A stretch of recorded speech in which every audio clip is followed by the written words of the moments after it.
Tuko hapa kwa ajili ya tukio la kumkabidhi mkandarasi eneo la kazi ili aweze kuanza ujenzi wa skimu ya Idudumo awamu ya 3. Mradi huu una gharama ya shilingi bilioni 36.7. Ni pesa za serikali kwa ajili ya ujenzi wa mradi husika. Na mradi huu tunachokifanya ni kuongeza eneo la bwawa, uwezo wa kuhifadhi maji kutoka lita bilioni 2.5 kwa sasa mpaka kufikia lita bilioni 9.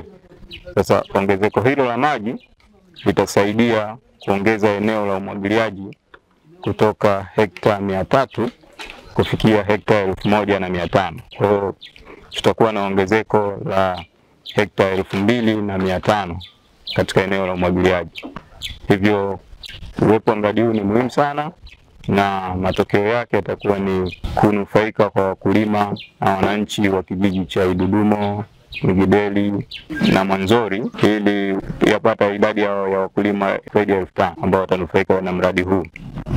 Tunaishukuru serikali, tunamshukuru Mheshimiwa Rais wa Jamhuri ya Muungano wa Tanzania Daktari Samia Suluhu Hassan kwa kutuletea mradi huu, mradi ambao utawanufaisha wananchi wengi.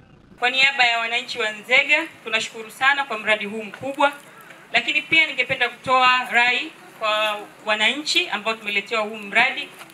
Sisi ndio wenye mradi, kwa hiyo tujitahidi tuutunze, tuupende, lakini pia tuulinde mradi wetu.